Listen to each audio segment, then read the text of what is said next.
This is the brand new ASUS TUF Gaming A16, and in my previous videos, you have asked me to review this laptop. At least a few of you did. And as your slave, your wish is my command. But it's still a good laptop to review because the TUF lineup has always been ASUS's more affordable laptop category. Now this one tends to be a bit more expensive just because it's using AMD's new Ryzen HX CPUs, but overall it's a pretty good product. It's not as premium as the G16 as it shouldn't be, but you know, it's fairly good in terms of how it feels. It is a metal stamped lid, but then the rest of the laptop is completely made out of plastic. Now, for those of you unfamiliar with the TUF lineup, these are MIL STD A10H tested. So they've been tested to be brought into the environment and to withstand some of the elements. Now, as you can see, I just wiped this down because fingerprints do pick up quite easily on this lid. It's not too bad on top, like there's not a lot of flex, just a little bit in the middle. You have the TUF branding, it's fairly simple and clean. I do like this back part though. You know, you have this little X logo over here with lights, which basically notifies you on different actions. So right now it's just blinking because the laptop is on, but it can also show you if the laptop is charging or if the SSD is being accessed. The entire laptop just weighs under 5 pounds, so 4.85 pounds, but you also have a 240 watt charger, which does bring up the weight closer to 7, but the IO is actually pretty good. You know, you have nothing on the back, it's fairly clean, but you do have a bunch on the left-hand side. So you have your gigabit Ethernet jack, you have ASUS's new proprietary connector for power, HDMI 2.1, 2 Type-C ports, one of them is USB 4, the other one is USB Type-C, like it's regular, it's not 4.0, so you're not going to get as fast speeds, but it does support DisplayPort in. You have your USB-A port, this is 3.2, combo audio jack, and then on the right-hand side, you have a little lonely USB-A port. This one happens to be 3.2 as well. Now, opening it up is fairly easy. You can do it with one hand. Now, I did find the hinge on this to be a little loose. Now, it feels tight when it's open, but it just goes down quite easily. If you pick this up, it falls back a little easy, so that kind of worries me about how the hinge will hold up in the future. But just like some other gaming laptops, you can basically place the display flat to the table. So for those of you that don't want to buy a separate keyboard, like I always mention,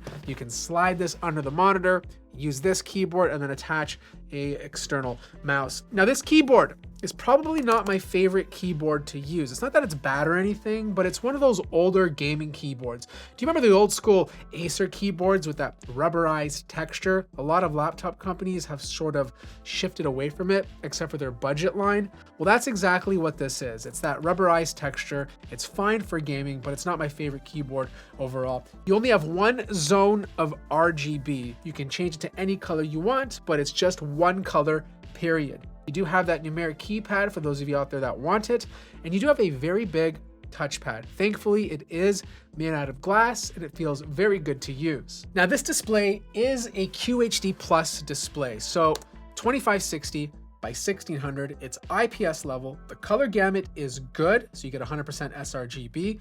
SDR brightness is above average, and color accuracy, the delta average, is around 1. So great for gaming, but also comfortable enough to use for any sort of design work. 165 Hertz refresh rate, which I think is a great place to be for a RTX 4070. Anything more than that, you really can't take advantage of unless you're playing like super old titles like CSGO. The webcam at the top does have an IR sensor, but it's also a 1080p webcam. So this is what the 1080p webcam looks like. Right now it's a cloudy day. I'm using natural light from the window. So yeah, you guys let me know how it looks, and yeah, how do the microphones sound? Now, the most important thing is obviously performance, and this mid-range laptop has a high-end AMD Ryzen HX 375 CPU. And when you pair this with 32 gigabytes of DDR5 very fast memory, an NVIDIA RTX 4070 that can boost up to 140 watts, which is overkill for a 4070. Anything over 100 watts will give you the exact same performance.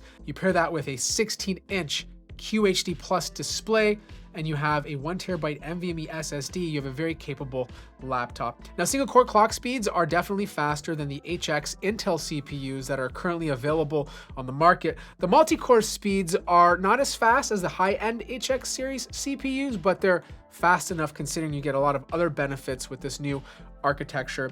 If you are sort of a creator, like you're using Photoshop, obviously this thing is going to be able to handle anything you can throw at it. And it's also a great laptop if you're a video creator. It's scored very nice up there on the upper end. It can pretty much run Adobe Premiere Pro or DaVinci Resolve without any issues. Compiling code is also great on this laptop. This CPU scored exactly where it should be. But the GPU, on the other hand, is an RTX 4070. And even though it didn't score the highest in the 3D Mark test that I ran, it was exactly where it should be for an RTX 4070. And like I said, it was able to get around 135 watts, so not fully advertised for 140, but close enough. And the core clock speeds that were very high. Even when this thing was under full load, it stayed very close to 4,000 megahertz. CPU temps were also fantastic on this laptop. And that's one of the things I noticed about this thing. If you push this to full load, yes, the fans are gonna get super loud. It's gonna hit 58 decibels, but if you don't mind dropping about 4 to 5 FPS in the games you're playing and leave it on performance mode, you can keep the fan noise all the way down from about 38 to 42, which is audible, but not annoying. Now, if you're buying this to any sort of 3D work in Blender, I did test it against the G16 with a 4080, and it just performs right below it, again, where it should be, but it just does what a 4070 should do. But most importantly, you buy this for gaming. And look, I tested my usual games at 1920 by 1200, and it ran very well. You can play some of the older titles just fine at 2560 by 1600, just anything super intensive, you might want to drop it down to 1920 by 1200 to get the best experience. Like a game like Wukong, for example, which I absolutely just started playing, I was able to get around 70 frames per second, but I had to leave DLSS on. If you want to get even higher frames and turn off DLSS, then you're going to have to drop it down to Full HD Plus. Obviously, this thing can run Overwatch like over 200 frames at QHD Plus is not an issue. And look, the same holds true for Apex Legends. Like, it's just a game that's very well optimized, and these laptops have no problem handling it. Getting inside this laptop is very easy, even though there's a lot of screws on the bottom cover, but once you're in, everything is pretty much accessible. Two speakers, they're bottom firing. I'm not going to talk about them because they don't sound that great, but you do have a couple of spaces over here to upgrade your SSD. Okay, not a couple, just one. You do have one drive right here that's currently populated. It does get pretty good read and write speeds, but there is a second drive slot over here. Now, my only concern about this drive slot is that it goes over the Wi-Fi 6E card. And as you know, NVMe SSDs do get hot. And my concern is if you put a second drive in here and it gets hot, is it gonna slow the performance or affect your Wi-Fi connection? That leaves me a little bit concerned. Your RAM is soldered on to the motherboard. It's right under here. You got two fans, lots of copper to keep the CPU and GPU cool, but you do get a pretty big 90 watt-hour battery, and it got over 8 hours of use before needing to charge.